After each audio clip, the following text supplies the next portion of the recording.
Good afternoon. I'm Harriet Hamasi. I'm newly arrived at Georgetown, and every event I think is a special event that I can enjoy for the first time. And we are so fortunate to have with us today three alumni, two guests and one alumnus who is quite well known to many of us, or I should say many of you. This is the 6th annual Georgetown Writes program, and I don't know if this is the first program that has focused on women writers, but I think it's time to focus on women writers, and we are very fortunate to have with us Debora Spar and Rachel Vail. Deborah is a 1984 graduate from the School of Foreign Service. She followed that degree with a PhD in government from Harvard and served as the president of Barnard College from 2008. Barnard, a big difference. Speaking of women, 2008 to 2017. She recently returned to Harvard as a Baker Foundation professor in the Harvard School of Business. My quick impression, whether an administrator, a faculty member, a writer, a wife, or a parent, that's right. Deborah has led and championed initiatives that highlight women's leadership and advancement. And she has also written along these lines and will share more with us. Rachel Vail is an award-winning author of more than 30 books for children, teens, and young adults. And yet, I recently read that in her early life, Rachel never imagined becoming an author. Instead, as a teenager, she believed her primary skill was eavesdropping, and therefore she planned to become a spy. But as a freshman at Georgetown, Rachel realized that this skill of eavesdropping could be put to other uses. By writing down conversations she overheard, the stories in her head evolved into plays and eventually into novels. A 1988 graduate from Georgetown College, Rachel's debut novel, Wonder, as well as her next novel, Do Over, were both recognized with the Editor's Choice Award in Booklist. Her most recent novel, entitled Well, That Was Awkward, was published in 2017 and draws on Rachel's memories of her own awkward feelings during middle school, like many of us felt and still today sometimes experience. We're anxious to hear more from Rachel and from Deborah.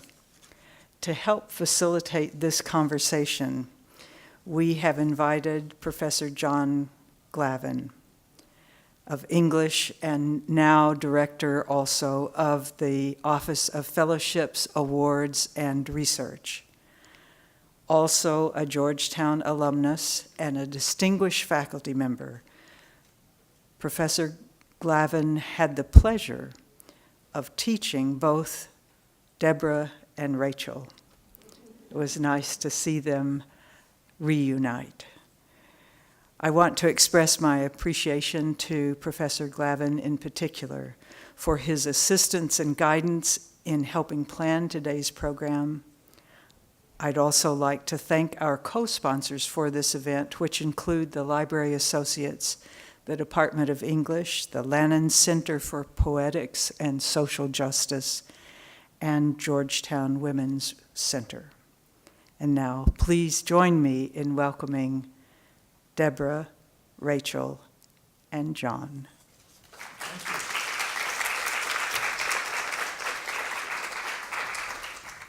I'm on. Are you on?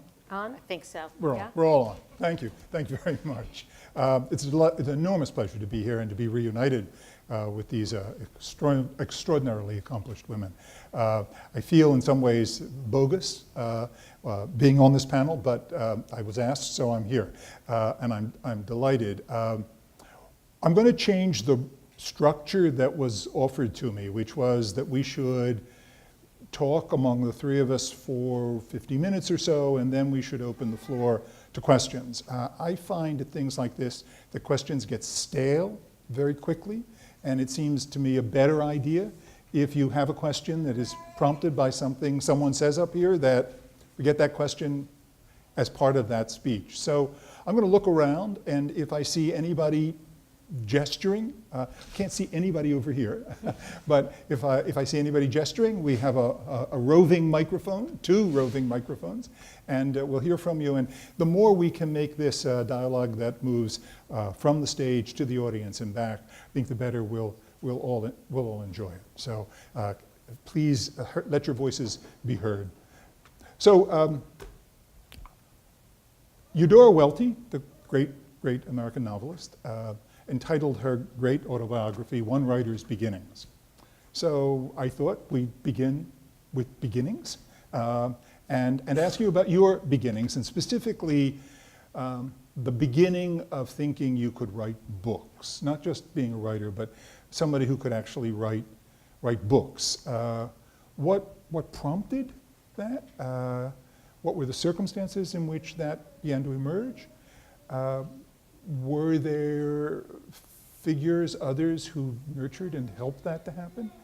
And if you share it, were there obstacles? Were there things that got in the way of that beginning? So your beginnings. Rachel, begin with you. Okay. I have always known, like with my books, I always know every book I write exactly what the end will be. And so far, I'm 0 for almost 40. Similarly, when I started thinking about what am I going to do when I grow up, I was, all through my life, I always knew exactly what I was going to do, although it changed fairly often. But when I was 17 and deciding where I wanted to go to school, the reason I chose Georgetown was because I decided I wanted to be a spy, and I applied early to SFS, and I got in, so I was, heading straight at it, and it was not for me. And I was so over my head, especially like with economics, and I thought I was gonna be training to be James Bond, basically, and it wasn't. That's not what SFS was. It turned out, and I had one free class freshman year, so I took playwriting, and I had always loved stories. But never thought of myself as a writer, because I thought, well, when I was little, I thought writers would need to have really good spelling and handwriting, neither of which I had. And as I got older, a little older, I thought, well, writers are all at least old, if not dead. So that didn't seem like a viable career path for a living, breathing girl. And then I thought, as I got older and I dated a boy who fancied himself a writer, I thought, well, writers have to be very moody and listen to Mahler, and neither of which was really interesting. What I liked was sentences and stories. But the reason, so anyway, I loved playwriting, and so then I decided, well, I have to transfer. So I put in 2 transfer applications, one to the film school at NYU, and I got in, and one to the college at Georgetown, got in there, and so I was like, well, I'll go to film school, I'll be a filmmaker. That's now I know exactly what I want to do. And then 2 weeks before sophomore year of Georgetown started, I woke up my mom and said, I have to go back to Georgetown, otherwise in 2 weeks they're going to put a camera in my hand, and I have not really studied Shakespeare. I can't. So my mom said, oh shit. So we came and we found me a place to live, and here I was at Georgetown deciding to be a director and a playwright. And so obstacles along the way, I had this Professor Glavin, who scared the shit out of me, and because he was very, very hard on me, and can't look at him while I say it. He was, and rightly so. He had incredibly high expectations of me. We would fight about my scripts that I wrote, and he was occasionally wrong, but not as often as I was. But the big moment for me was the time he yelled at me a lot for being a Hoya, for saying yes to everything and not focusing enough on my work. And the big fight was he wrote me a letter about a script that I had turned in that it was like good, but it was like second draft good. In other words, kind of garbage. And he wrote me a long letter saying, this is terrible, and you should be ashamed of yourself. You have all this talent, and you're frittering it away because you're doing everything. You're saying yes to everything, and your writing is coming in dead last. You can't call yourself a writer if this is the attention that you're going to give your writing. If you want to write, which at the time I did not. So this all felt so gratuitous to me. But he said, to be a writer, you have to put it first, and you have to dedicate yourself to it, and you have to do the bad work and do it full out, and then work and revise and revise and revise and sit there with how bad it is and make it better. And if you're not willing to commit to that, fine, go be a Hoya. And I was like, okay, I'm a child. And I kept the letter. And after college, I was working at Arena Stage because I wanted to be a playwright and a director, and I thought a playwright should know everything about the theater and do all the things. And I kept saying I wanted to be a playwright and a director and a playwright. But every chance I got, I chose writing. I took classes with him. I took classes with Don Murphy, Gay Chima, and I wrote, and I wrote, and I wrote. And it was great, but I never tried my hardest. And that was throughout. Like I quit whatever instrument as soon as it got hard or I had to practice, or I didn't try out for any teams that had cuts. I got into Georgetown early. I didn't apply anywhere else because what if I got rejected? And I turned in rough drafts that were really rough because whatever, I did it last night in the middle of the night and I just threw it in. And if it's good, good. And if it's not, well, it's not my fault because I just did it last second. I didn't try my hardest. And he was saying, you have to try your hardest and be bad and try harder and harder and fail better. So while I was working at Arena Stage, I had this idea for a play that I couldn't figure out how to make a play. And I thought, it just seems like it's a book. It's a book about a girl in 7th grade. And I thought, well, if I'm going to do it, I'm going to have to do it. And I'm so old, but I'm going to quit my job. For the first time in my life, I quit. I didn't have any job or any stream of income for myself since I was 13. I was 22, quite elderly, and quit my job and moved home with my parents. And I spent the year writing this book. And I made it as good as I could make it. And I didn't do all the other things. And I thought, this is terrible. I'm going to have to now send this out. And it's going to get rejected. But I decided, okay, well, if I'm going to do it, I'm going to have to take the rejection. And I'm going to get at least 100 rejections for every maybe that might come across my desk. So let's start racking them up. Let's get 100 rejections this year. And so I sent it out to agents, and I got some interest, send us the first 3 chapters, send us a full manuscript. And when I got a really nasty, particularly nasty rejection, she didn't even use a piece of her own paper to send me a rejection. She just typed on the bottom of it, this is not professionally written or crafted, and we cannot take it on for that reason. And then typed her initials, not even her whole name. She didn't sign it.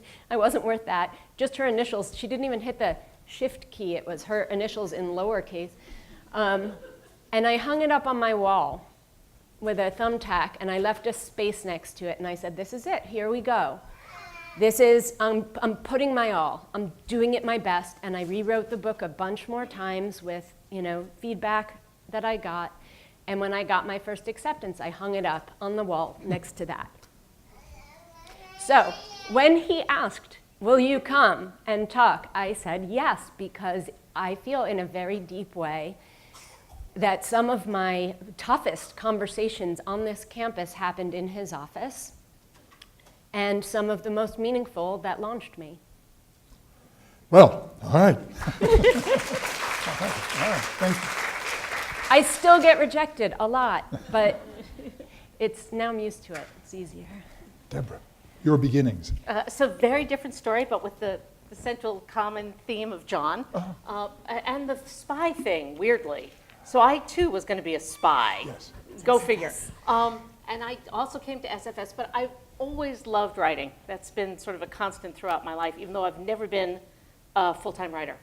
But I showed up here in SFS, and I was but I wanted to be a double English major as well, which I didn't find out until I got here you couldn't do. Maybe you still, I don't know if the rules have probably changed, but at that time you couldn't. Still can. Yeah, okay, because it's Still a can. different part of the school. So I was sort of wandering aimlessly around the English department, and somebody took pity on me and asked what I was doing there. And I said, well, I'm trying to figure out how to be an English major, but I'm in SFS. Long story short, some very sweet professor took pity on me and told me that even though I couldn't be an English major, I could be an honors English major. This is a loophole if anyone is interested. So I think maybe the only person in the history of Georgetown who graduated SFS with a double major in honors English. First. Okay, all right. So that strange path has been trodden. And was lucky enough that Professor Glavin was my thesis advisor. So I wrote 2 theses. I wrote one on Soviet nuclear arms verification, and one on the use of the word rest in Dickens. And I will tell you that the Dickens has wound up to be much more important in my life than the Soviet nuclear verification, which quickly became obsolete. There was an entire generation of people my age, all of whom studied Soviet nuclear verification. Then the Soviet Union fell apart and we were left careerless. So that's the backstory of my life. I actually did get into both the Foreign Service and the CIA, and then decided late in life that actually the spy thing was really not all that exciting. Again, partly because the Soviet Union had fallen apart.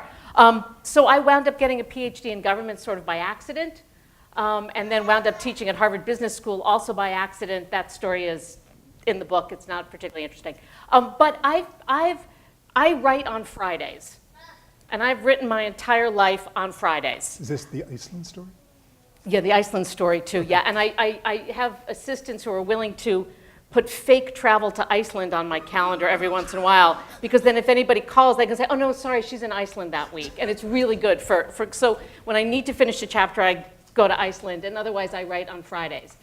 I don't think it's probably the best way to write, but I've managed to write 8 books that way on Fridays. And I keep saying I'm going to quit my day job and write full time, but I haven't. And I think, and I have a son who almost became an actor and then didn't, and I think there's some parallels.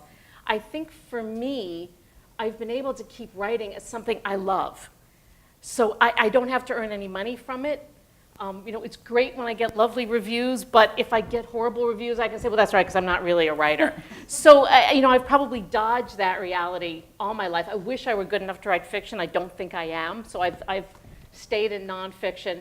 But for me, writing is just something I love, and it's always been something I love. And I've been, I was very lucky, after being lucky enough to have John and his colleagues sort of take pity on me back here. When I showed up at Harvard, I took a job right away for another phenomenal man, a guy named Ray Vernon, who was 50 years older than me, and he needed a research assistant because couldn't see anymore. So I literally became his eyes, and Ray is long since deceased, but a brilliant economist and a brilliant writer. And he gave me the same advice that you got, which I'm sure every writer has gotten. When Ray's line was, about the 14th draft, I start to understand where I'm heading. And his secret was you revise over and over and over again. And I think that is the hard work of writing that I don't know anyone who's ever been able to overcome or should overcome. So my story is strange as a writer. When someone asks me at the airport what I do, I can't say writer. I have to say something like professor or nonprofit executive, which is never very exciting to say when you go through customs.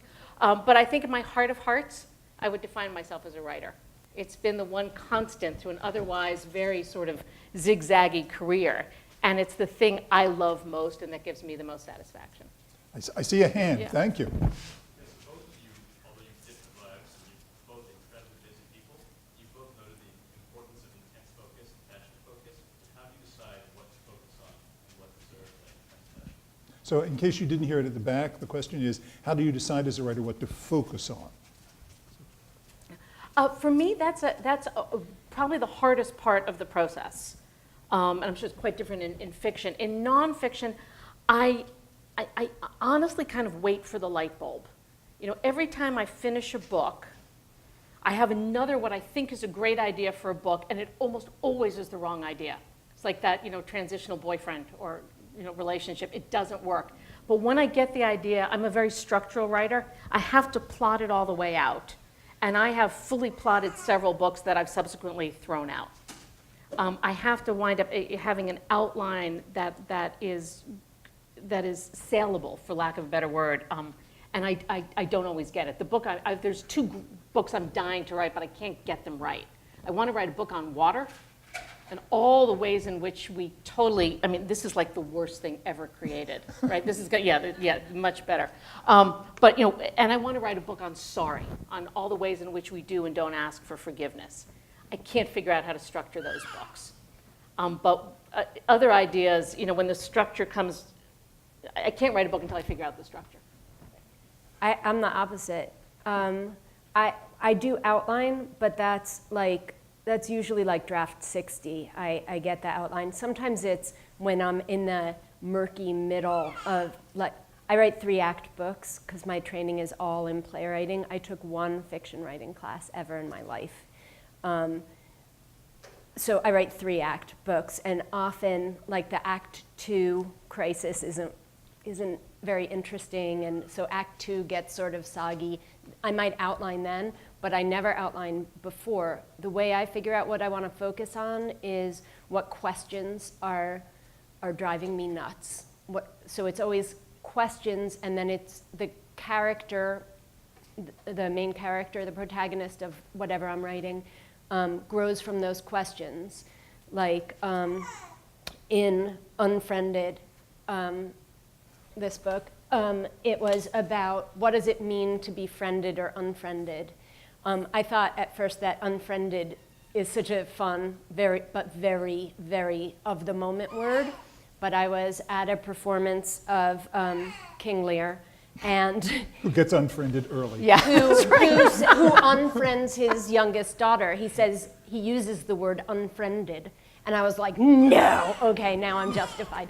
But it's a question, so this book's question is, what does it mean and how does it feel to be unfriended? And how do we do that to one another? And well, that was awkward, which is my most recent one.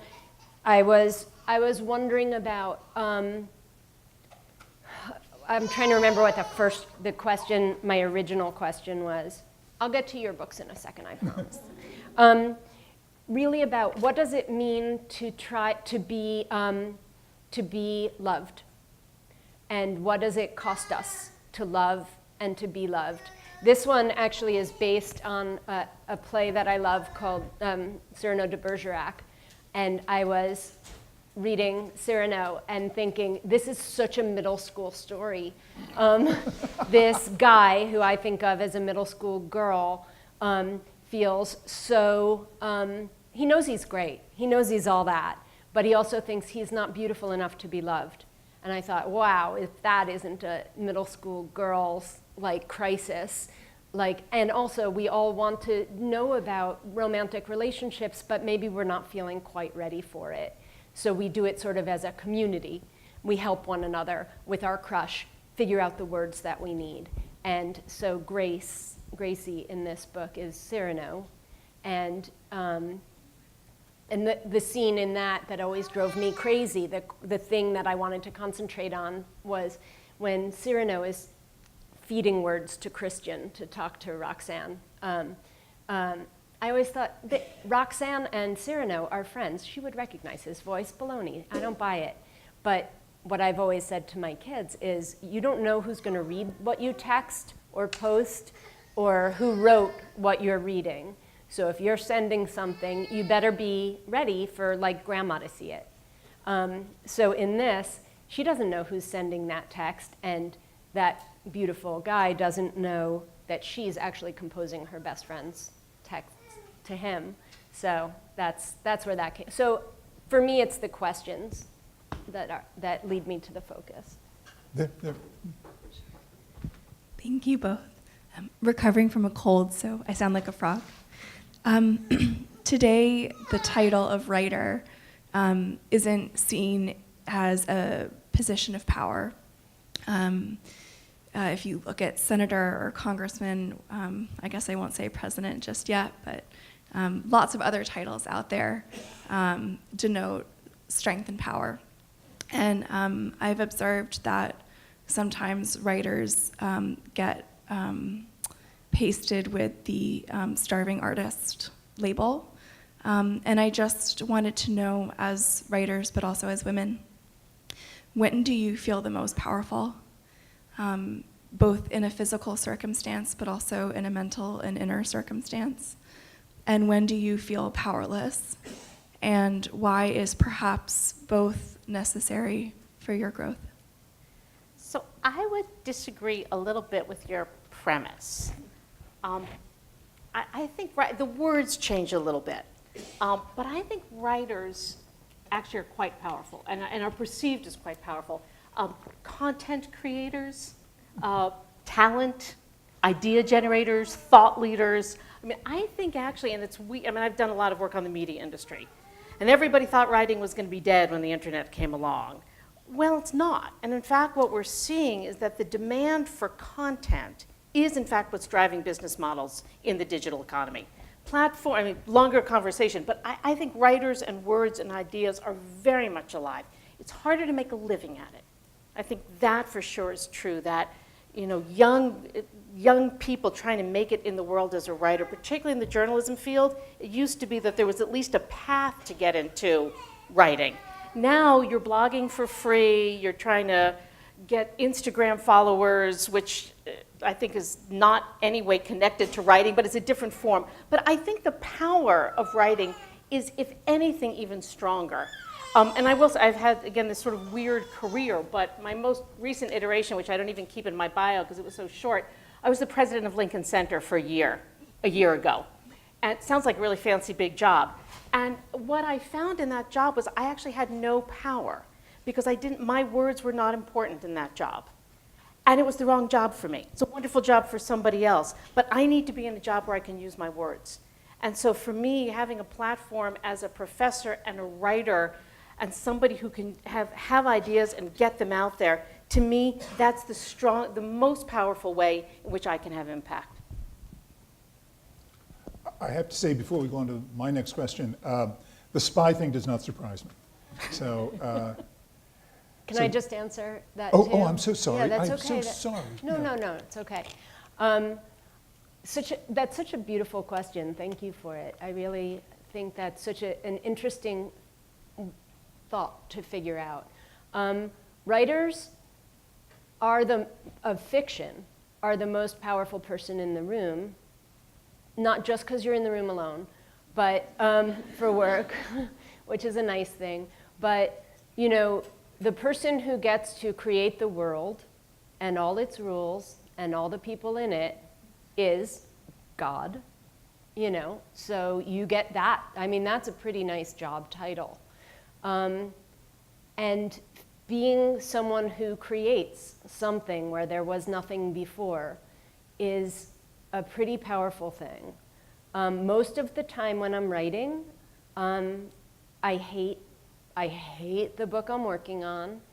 It's not very good. If I could get to good at 14 drafts, I would be so impressed with myself, because if I get to mediocrity by 50, I'm hitting it. So a lot of the time, I feel like I don't know what I'm doing. It's not a great feeling. So that's not empowering. The time when I feel most powerful mentally is when a sentence comes out right that doesn't sound like me, but sounds like the character. And that's often, like one day I was working on a character and she is saying, sometimes I'm so busy trying to be nice, I forget to think about what I want. Delete, delete. Sometimes I'm so busy trying to be nice, I forget to think about what's right. And I'm like, ugh, over and over, all day long, deleting the end of that sentence. And it was like 4 o'clock in the afternoon, and I was like looking at it, and it's still saying, sometimes I'm so busy trying to be nice, I forget to think. And I'm like, oh, period. And I was like, yes, because then I felt like I got the character. That's who she was. And then I could rewrite the whole book from that sentence back and front. I would say the time when I'm feeling both most and least powerful lately is politically. I feel like I'm going to try to hold it together here. It's a very fraught time to be a woman in this country. And I'm not sure how that gets better.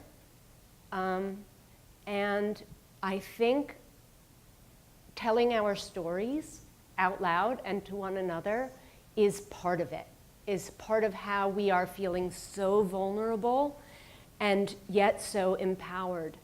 Hearing and listening to one another and standing together, shoulder to shoulder,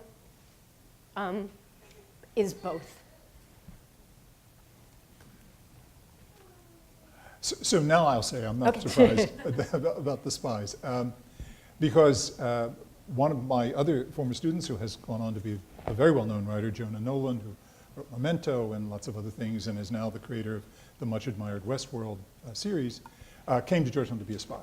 So I actually think that maybe it's actually the path. Yeah, right? that's right. That what those of us who in English should do is sort of go to the Foreign Service School and say, who wants to be a spy? And then and when they raise their hand and say, follow me, and Pied Piper, follow me. I have the real future for you. The humorist and columnist Gina Brecka, who's a very good friend of mine, has talked a lot, written a lot about two things which she thinks are important to women writers, women writing, important to women, but which are not adequately talked about in her view. And the two are anger and humor. And I wondered if you'd talk about anger and or humor, but do either of those words resonate with you, and how? So I'll take humor. And I found it's a really intriguing comment, and particularly in light of several books that have just come out about women's rage, and sort of reclaiming that. But One of them was by Soraya Chumali, who has lived across the hall from me in New North. Oh, that's great. That's great. If she lived in New North, she had a reason for rage. That's right. That's right. But I began my sort of professional career at Harvard Business School. I was like the only woman in the room. I was the same age as my students, and I was pregnant. So I didn't look like what they thought a Harvard Business School professor was supposed to look like. And even though I had studied economics, I hadn't studied it well enough to be teaching Harvard MBA's economics, which was what I was doing. Oh. So I was very vulnerable and struggling. And I discovered, it took me a couple of years, that I had to use humor. HBS is a very confrontational environment, and I didn't have the gravitas to yell, which is what many of the older men did. They frightened people. I couldn't do it. So I learned to use humor. And I learned to use it so well that I got really, really funny. And I'm not funny. And my kids would come to class, and there'd be people just giggling, and they'd go, "You're just not that funny." You know, but it was a different persona. And I found I've taken that with me everywhere. That particularly when I'm presenting, when I'm when I'm in a leadership position, when I've got a tough crowd, I go to humor. And there's something, my brain just gets funnier when I'm, in a conflictual situation. I think it works for women, but possibly because it masks the lack of power. I think it's quite interesting that women are claiming rage. It hasn't worked for me. Maybe I haven't tried it hard enough. Maybe the times call for more anger than humor.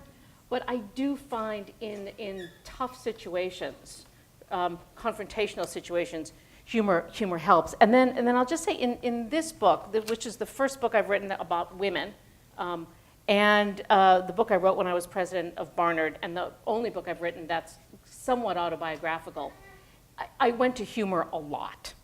I went to humor a lot because, again, it helped. And what I found so interesting is I did a pretty extensive book tour for this, and people would always come up to me afterwards and they're like, God, you're a president of this feminist women's college. I didn't think you'd be funny, which is very revealing. Full stop. Wow.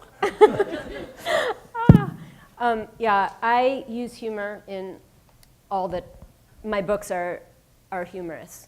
I think the humor is necessary. It's such an important part of life and such an important part of growing up. And I write about growing up. And it is growing up and choosing who you're going to be and becoming is my subject and my passion. And that is just suffused with humor. It's amazing to me that anybody can think about writing about, being 12 without getting at the humor. But the anger is a thing that I have been thinking about this past year a lot. My characters have not been rageful characters. I'm not a particularly angry person. But that question of what do we do with anger is very much a part of the book that I just turned in, which honestly is garbage. It's not ready for anybody to have to read it, but my editor needed it, so she got an earlier draft than, and I'm waiting for the John Glavin letter to come back and dreading it. But that book is called Bad Best Friend, and it's about a girl who is a twin, and her brother is on the spectrum, and he has trouble holding in his anger, and she has trouble letting out her anger. She is very socially smooth, and over the course of the book, he has to learn. This is vastly simplified. This is the first time I'm actually describing it this way. I don't know if I agree with this. But over the course of the book, he has to learn to control his anger, and she has to learn to express her anger. And the other project that I'm working on right now is a new series for younger kids. So I wrote this trilogy of books called Just in Case, and it's about a really good kid who has a lot of worries. And I wrote that when my younger son was having a lot of worries, and I wanted a book for him and couldn't find it, so I wrote Just in Case for him, and then 2 others followed. While I was writing it, I fell in love with his younger sister, Elizabeth, who has no problem with her anger. And in fact, I had a dream recently that I'm going to have to put it into a book at some point, that a man, probably her father, was saying to, I don't always appear in my dreams, it's often my characters or people I don't know. So somebody was saying to Elizabeth, okay, take a breath, I think that you're yelling because you're feeling embarrassed. And she said, no, yelling because angry. And I was like, oh, I love her.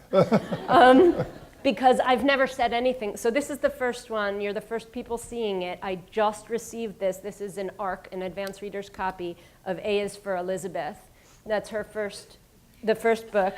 It's because in her 2nd grade class, they make posters with their names, and they're going to be hung in alphabetical order.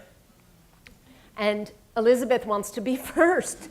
And it's so annoying because Anna, A is for Anna, A is also for annoying, and Anna gets to be first. So she decides, well, haven't you ever heard of sound it out, Elizabeth?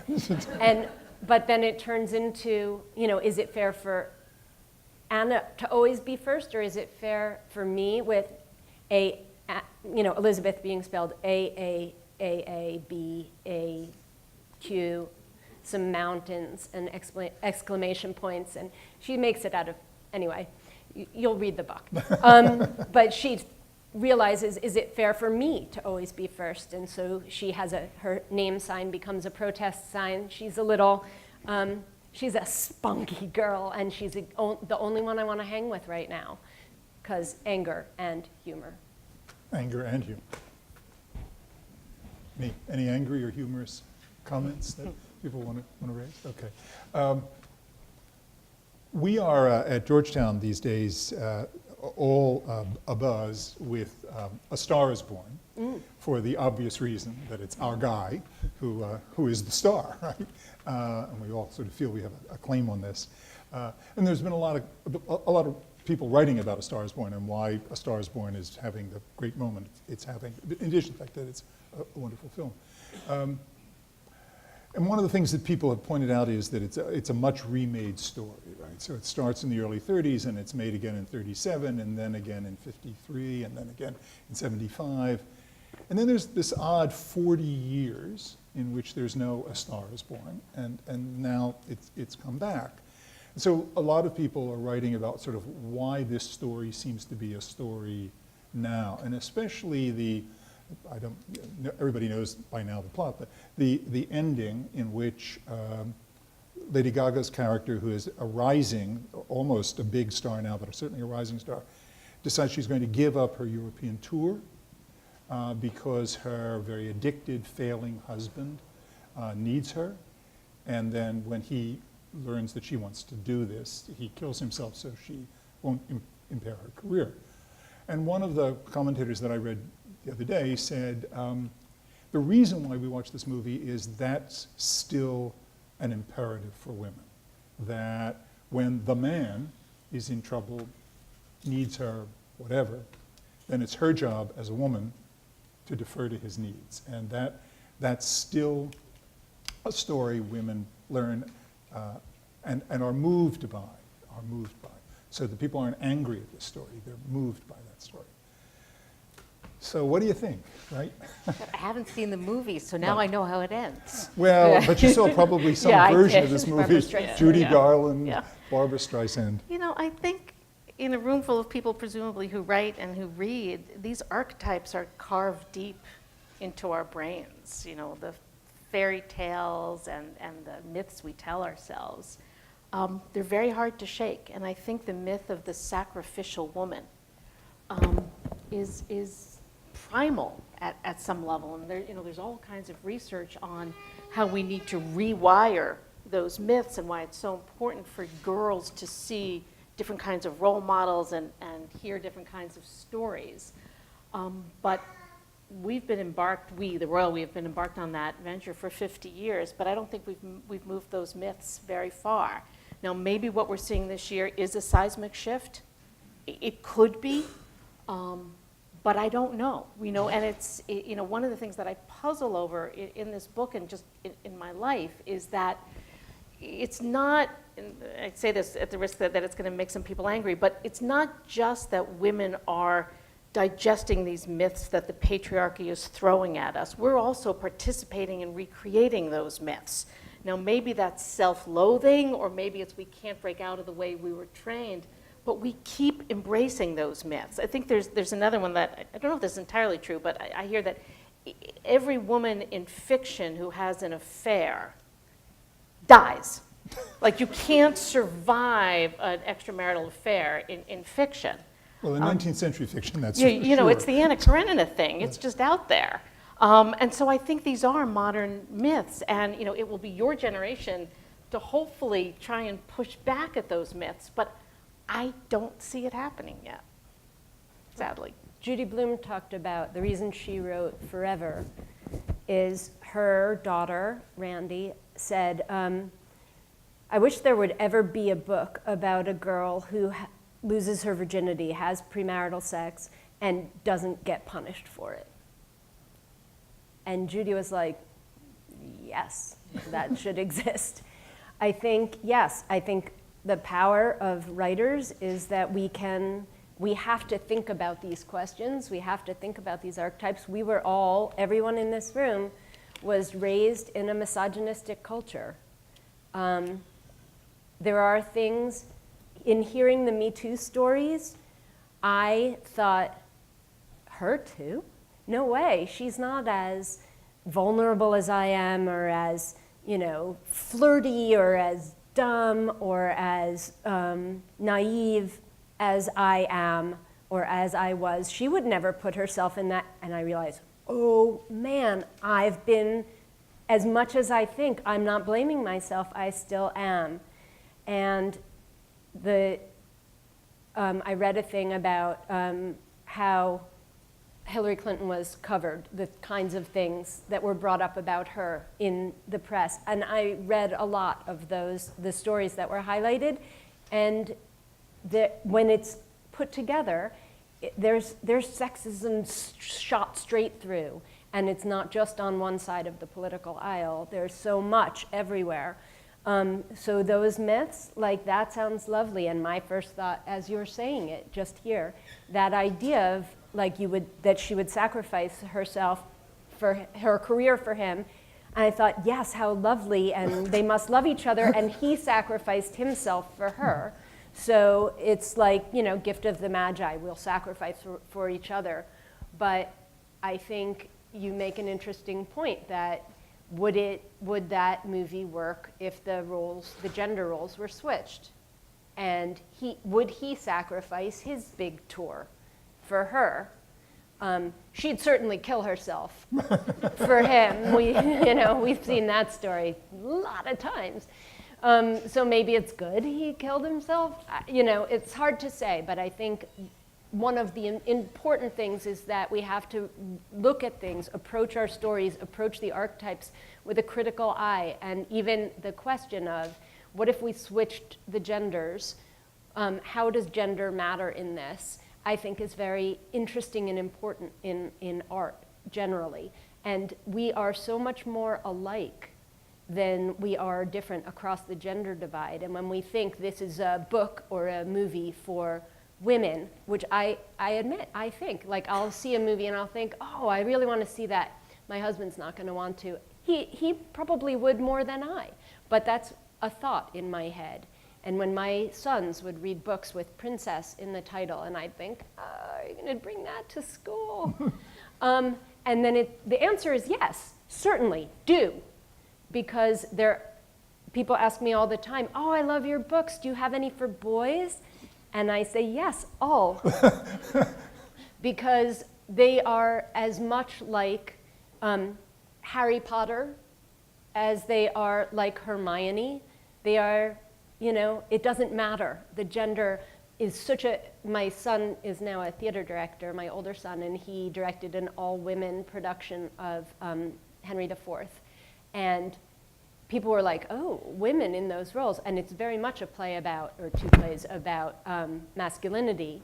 And we hear it differently when women are speaking it. But he said, like, how much different are we from Henry IV? Like, I'm as different from Henry IV as you are. The difference that I have a penis and you do not brings us, like, not even a measurable amount apart from who Henry IV is, So I feel like important to look at those. I want to ask sort of a selfish question, at least a self-interested question. So you each, and this comes out of what we've just been talking about, you each have enormous influence on the shaping of the lives of young women in various ways. What you write, but also you having headed up a women's college. How can we best nurture creativity in young women? And I ask this question because I am the fellowship secretary, so I see a lot of really talented people at the end, right? And it may have to do with what fellowships are given for, and I appreciate that, but I'm very struck by the pronounced creativity and success of young women in the sciences, which is remarkably different than comparable levels of achievement at the same time outside the sciences here, anyway. So what I'm wondering about is what advice you would give to me and people like me here and other, about how we can help young women use their creativity. So I'll give you two quick things. One is, it's somewhat Georgetown specific, but I think you see it everywhere. It's really important, particularly for things like fellowships, that one breaks out of the old boys network. There's just a tendency, we all fall into it. If you say, who are the best kids in this class, or who's the right person to put on this board? We all go to our own social networks, which means, and for Georgetown here, the social networks were defined in a certain way for a long period of time. And that did not help women coming through this system.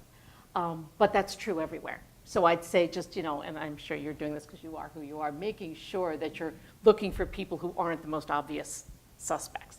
The second thing that I'm a huge fan of, and again, you have done it and Rachel described it at great depth, it's sometimes maddeningly hard for young women and people of color to get tough criticism. And I think this could be a really nasty after effect of some of the Me Too stuff. That people in positions of power who tend still to be white men, they don't want to give tough criticism to people of color or women because they're terrified that they're going to be accused of saying something wrong. And I have my career because, quite frankly, white men were willing to give me tough criticism and say, go back and write it again, or this article's terrible, do it again. And I've found too often that young women, and again, people of color, get less tough criticism. Everybody needs criticism all the way through their lives. And if you don't give that criticism, you're not going to be able to really shape their development. So you've clearly been doing everything right all along. Yeah, everything. There's at least one person in this room who is married to me who is not going to agree with me. I would say those are such interesting and important points that you make. I'm really very moved by them. I would add, make sure that you're listening to what you do, but that we all need to. One of the things I think that propelled me to write for young people is I was very short when I was a kid, and I looked very young for my age. And I felt that people, adults, kept talking to me as if with bended knee. And if and if I said something, like I was very political and passionate, and they would say, oh my goodness, what a good vocabulary you have. And I'd be like, okay. Anyway, and they'd be like, wow, I bet you're gonna make a lot of people mad when you get older. And they would say I was cute, which to me meant short and young. And I remember saying to myself so many times, when I get old, like in my 20s, I'm gonna take kids seriously. I'm gonna remember how this feels.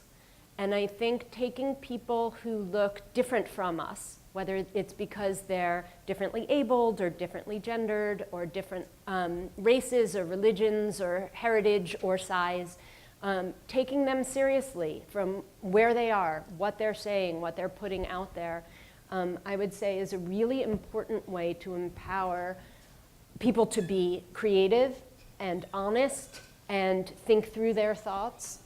Listening, I think, is a really underrated quality in adults, in people in general, but in teachers specifically. Yes, Marie. Marie, they're going to give you a mic, Marie. Because I'm short? I'm kidding. So, carrying on the theme that you're talking about, it's clear that a huge advance for women was Title IX.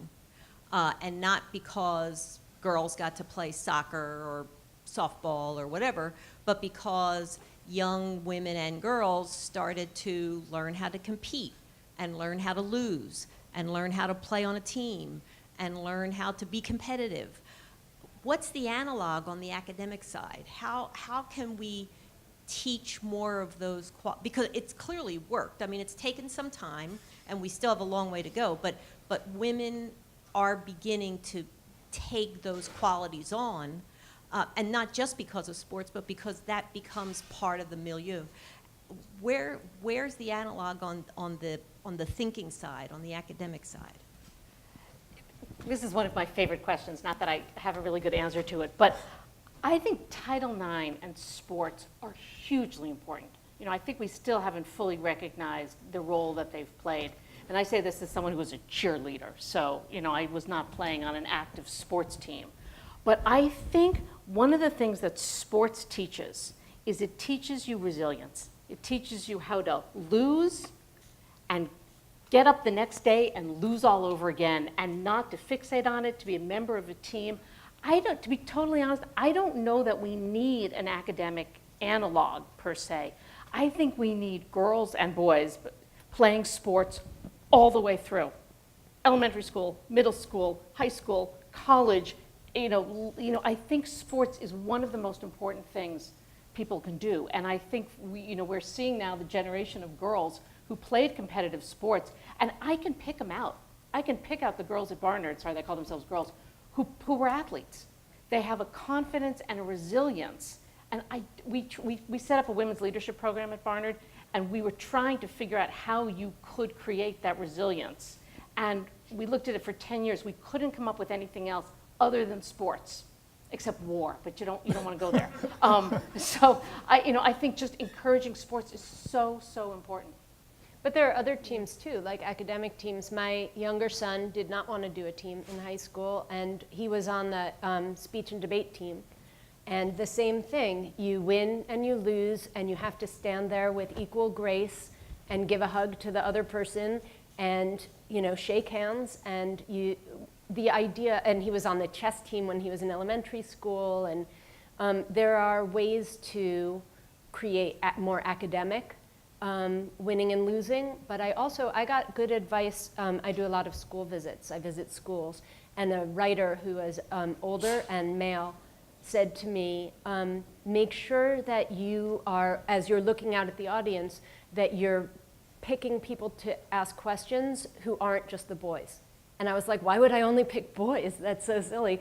And then I realized they're louder, their hands are up higher, and also they're falling off their chairs. There's the whole sit in the chair skill that's very challenging for young boys, some young boys. And they get an outsized amount of attention. And just being cognizant of that, being present with that, made me say, okay, and making sure that I was paying attention to kids who were behaving nicely too. And that includes boys. The quieter boys who are able to sit in their chair and raise their hand. But also I think the idea of girls as competitors with the boys, against the boys, and lab partners with the boys, and leader of the study group. And I will say from my own kids' experience, we live in New York City, and they have very liberal academic environment. But even still, they recognize that they get white male privilege. And I think noting your privilege is an important step in empathy. So being aware of that dynamic, I think, is an important part of it academically as well. Thanks.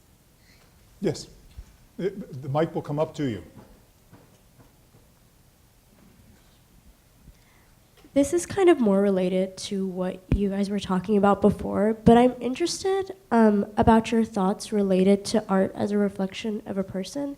In my class, we were discussing whether people who the Me Too movement kind of exposed as people who harassed or assaulted other women, like Louis C.K., like what we do with their art, is their art invalidated by what they've done, even though they are problematic? And also going off that, if there are works that are problematic because there's not enough representation or they don't show positive messages, how do we look at that art and how do we appreciate it? Wow. A couple of thoughts on that. Good. I have a lot. I've been puzzling about this myself a lot as well. I think there's some distinction to be made between the art and the artist.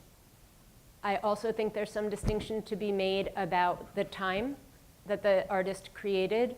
So I don't think that you want to throw away paintings from artists who were kind of crappy to women, for instance, if the art is something that moves you, the art itself. I think, though, that doesn't mean that you don't need to know that. about the artist.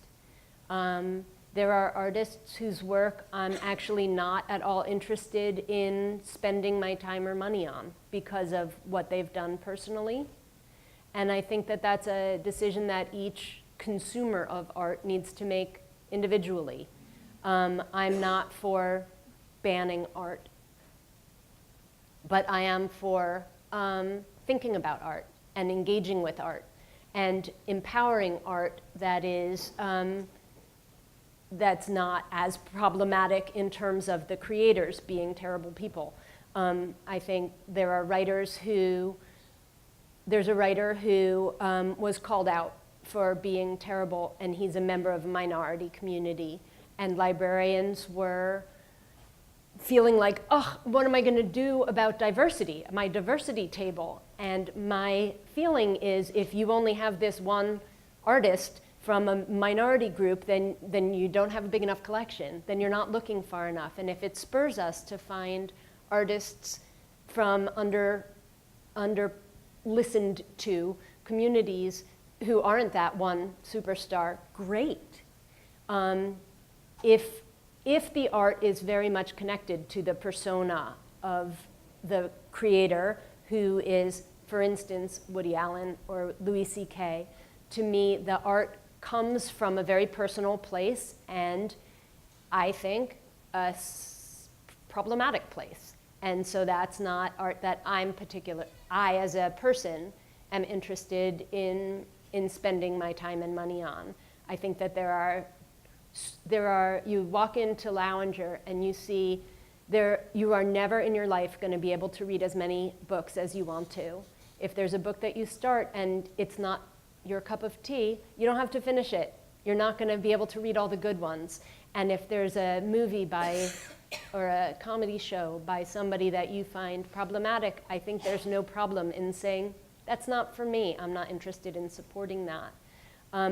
However, if your problem with a piece of art is because it doesn't have positive enough messages, that I feel like is something that you can be enraged by in it, you can be engaged by also. I don't think you meant just, it doesn't come out like with a bow and saccharin. I think if there's a work of art that is trafficking in stereotypes and racism, for instance, or misogyny, I think those tend not to be as interesting to me unless they're really brilliantly written, and then it makes me want to engage with that and say, what is this historically, this racism that I didn't fully understand or something? Does it bring something out? But if it's just tired old racism and sexism, I'm like, all right, well, thanks anyway, I'll move on to the next thing. This is one of the toughest questions out there today. I don't have an easy answer for it, except to say I think we need to be careful now and go slowly. It is such a seismic moment societally. Hopefully some good things will come out of it. Hopefully some horrible things won't come out of it. But I think one of the most powerful things, again, Rachel just put her finger on it, is we are finally starting to get some more diversity in the voices of people throughout culture.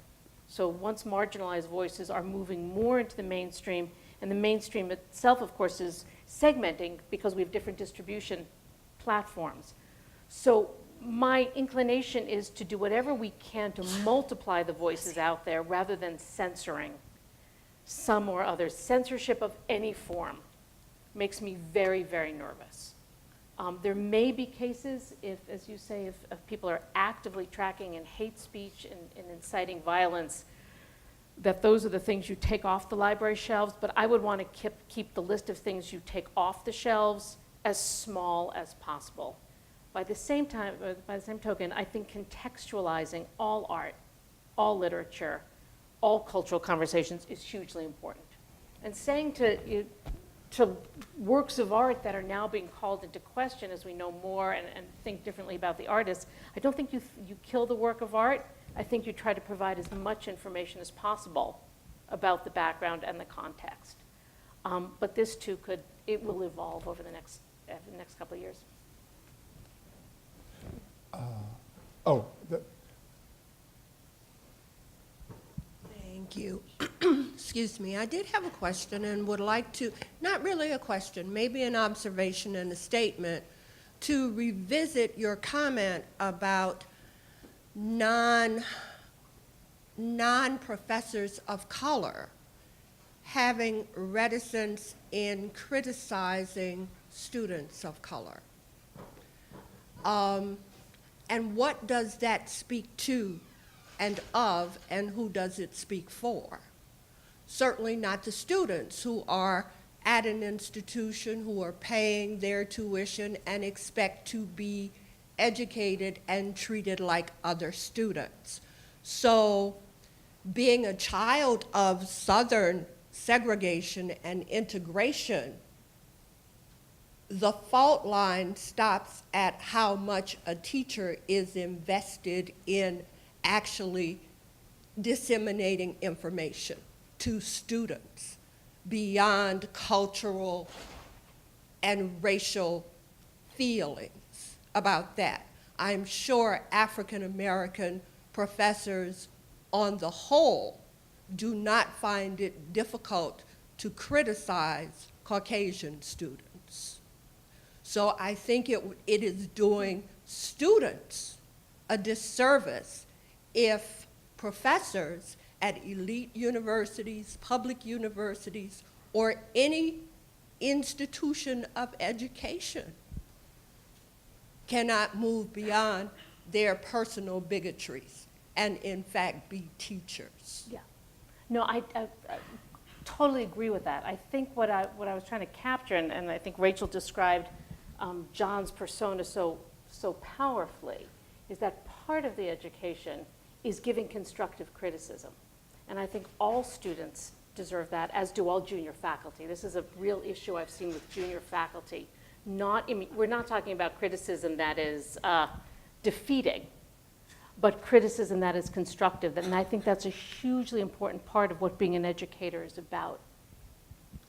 and I would just add, as somebody on the outside of all this, the enormous change that has been made in the lives of faculty by things like Rate Your Professor.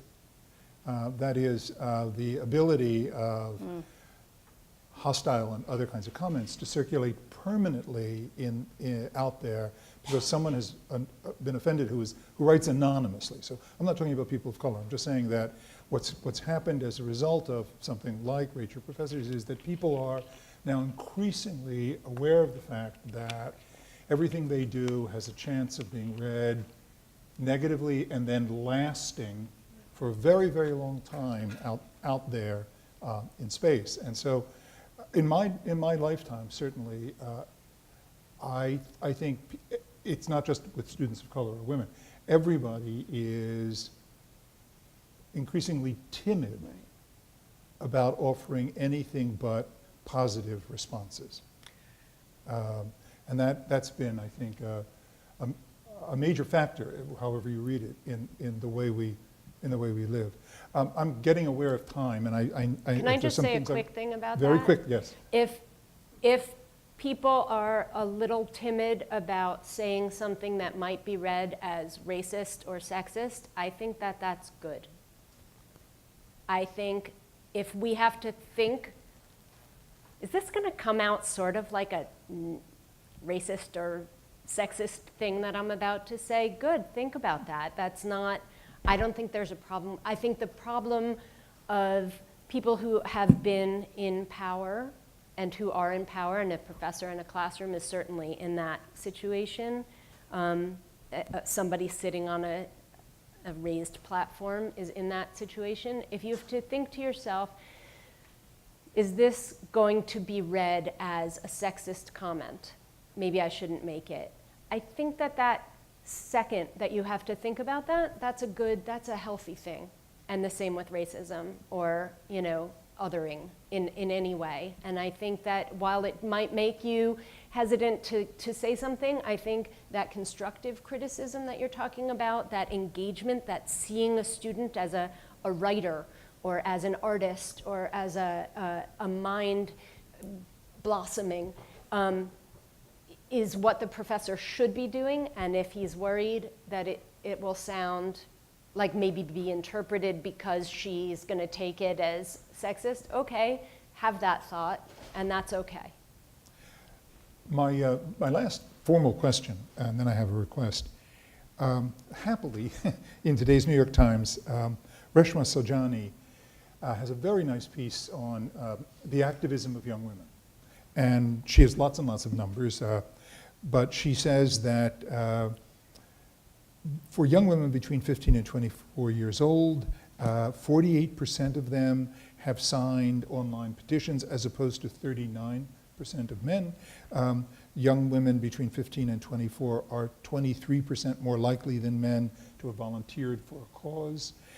Young women between 15 and 24 are 39% more likely to have contributed to a cause, money to a cause, than young men.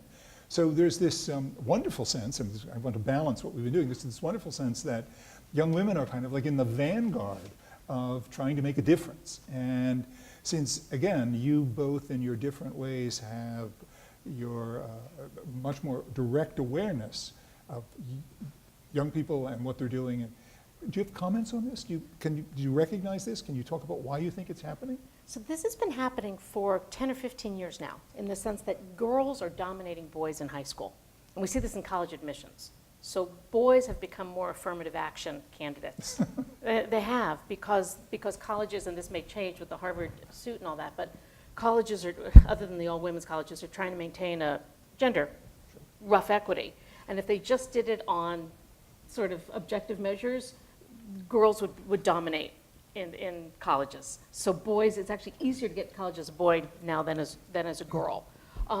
Girls have, and this is the good news, you know, they've got lots of positive role models, they're the valedictorians, they're doing better on the SATs, it's all great. The problem though, and this too may change because history's moving very quickly now, is that decline, the girls' trajectory flattens in college. And it flattens, or it starts to go down once you get post-college. So the girls are kicking you-know-what in high school, doing great in college, but then they start pulling back. So the same girls who are running for high school class president run for college vice president. They run for treasurer. They're pulling back from the leadership positions. And maybe it's still the Anna Karenina, the Star is Born. It may change again. So when Emma Gonzalez goes to college, this girl better be running the place because she's shown every signs of doing it. But we're still seeing girls pull back. We're still seeing that resilience start to taper off. So I hope it changes, but thus far, and there's been some really interesting work led by Nan Cohen at Princeton, the Princeton young women pull back, as do the Harvard and probably Georgetown as well. Interesting. Yeah, and I think we have a cultural, I think it's great, and I think it's exciting, and I think the world will be better. I think the world is better for everybody if the best research minds can do the research and we don't limit it by color or gender. I think it's better for us all if the people who are going to cure cancer, we can draw from everybody, and the people who are listened to. But we do have a cultural misunderstanding. We think that girls talk more than boys, but if you think about like the Lady Macbeth scene in Macbeth, that scene is about Lady Macbeth, but she speaks about a third of the lines, and the doctor speaks 2/3 of them. The doctor, too. We don't realize how much more we need girls. We think when there are 20 girls out of 100, wow, girls have made such progress. I like what Ruth Bader Ginsburg said when they said, when will you be satisfied, in the Supreme Court, is 3 enough? And she said, when it's all women for 200 years. Then let's talk. If that's how things looked, like our expectation is, wow, a lot of women now in Congress. But it was all men. And when I was a kid, a couple of women here and there. How many people of color is enough? How many spots are there? I think we need to remake the world in a way that not just the cream rises, because so many have had such a big head start, generations of head start. And the fact even that all the women in the room as well as the men have grown up in a misogynistic world means that we have a lot to overcome to empower those girls. And good for them that they're signing up and seeing others march. I feel like the women I grew up seeing lead fights encouraged me to be able to speak up and have my voice heard. And I feel like we who have any kind of platform owe it to the kids who come behind us, that they won't think that that's weird or interesting at all. No, because I have a clock which I have to watch, and I actually, you can't tell, but I see a clock on the wall back up there in the balcony. And I have promised myself, because I know this is what you want, I have promised that I would ask each of our guests to read something from something that they have written. So they know in advance that they were going to be asked, and I think each has brought something. And what are you going to read from? Well, given the topic of the day, I thought I would read from my most recent book, which is called Wonder Women, Sex, Power, and the Quest for Perfection. Ah. And I will, you want one page? I want Less than a two. page? I want all two. right, all right, I I'll want read two. fast. I'm going to read from the prologue, the very first page, and I will apologize in advance to the men in the room, because this is going to make you just a wee bit uncomfortable, not just because it's a little revealing. So apologies, but it'll give you the sense of the book. I think they can handle it. I'm pretty sure I remember the moment I knew I was having it all. It was December 1992 in the women's bathroom at LaGuardia Airport. I had just an hour between flights, and so I had rushed straight for the stalls, cramming my bags against the door and pulling off my blouse. Then I perched on the less than inviting seat, took out the little Medela pump-in style, and began feverishly to pump. From the stall next to me, I heard a gasp of surprise and a hasty flush. "Come on," I scolded silently. "This is New York. A lady in the bathroom with a breast pump is nothing."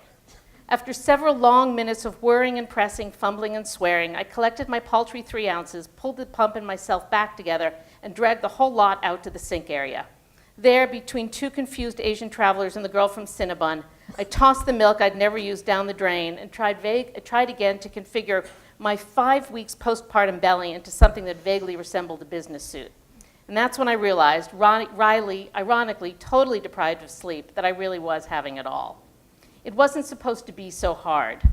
Like many women of my so-called post-feminist generation, I was raised to believe that women were finally poised to be equal with men, that women, after centuries of oppression, exploitation, and other unnamed bad things, could now behave more or less like men. We could have sex whenever we wanted, children whenever we chose, and career options that stretched to infinity. The first woman astronaut? Of course. The first woman president? Why not? This had been the era, after all, when Barbie ditched the closeted Ken for careers in medicine and firefighting, effortlessly acquiring little Skipper along the way. Women of my generation, growing up in the 1970s and 1980s, no longer felt we had to burn our bras in protest. Instead, with a curt nod to the bra burners who had gone before us, we could saunter directly to Victoria's Secret, buying the satin push-ups that would take us seamlessly from boardroom to bedroom and beyond.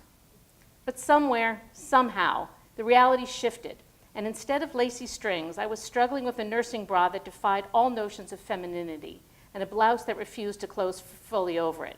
I had a 5-week-old baby at home, a 3-year-old who still hadn't realized quite what had befallen him, and a plane to catch to Michigan. Whatever happened to Barbie's breast pump, and why wasn't it working for me? I will stop there. Unprepared. Which one do you want me to read?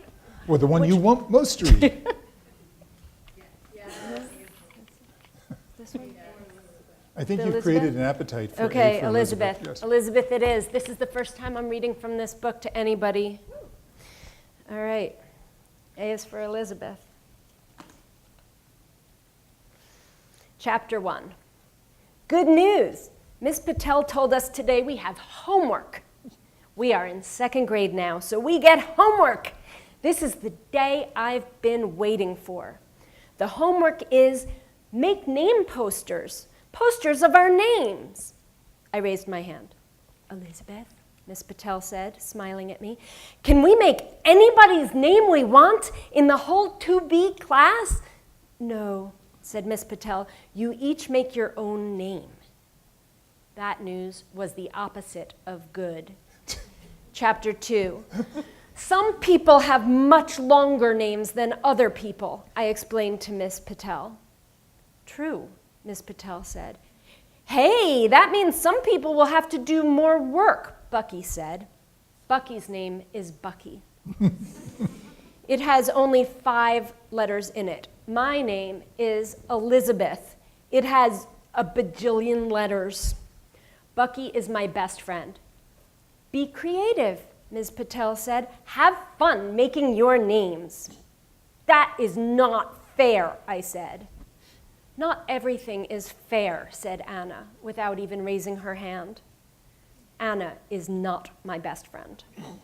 Chapter 3, this will be the last one, I think. And Friday, when you bring in your posters, we will hang them all up. We all cheered. Class 2B will look so much better covered in posters. We will hang them around Class 2B in alphabetical order, Ms. Patel said. Only some of us cheered at that news.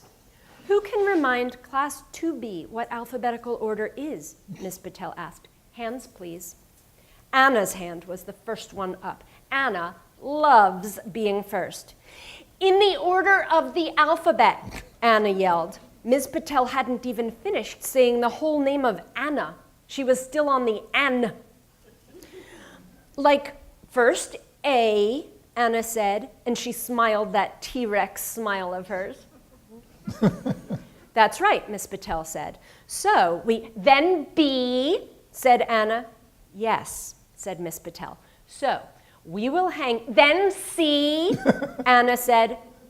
Thank you, Anna, said Miss Patel. You're welcome, said Anna. All right, chapter 4, just really quick. After that, it was time for recess. Anna was first in line, of course, because of alphabetical order.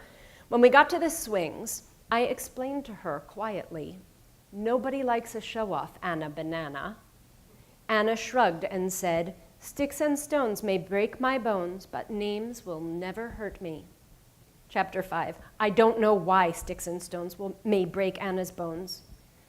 Maybe Anna is allergic to sticks and stones. Bucky is allergic to peanuts. Thank you.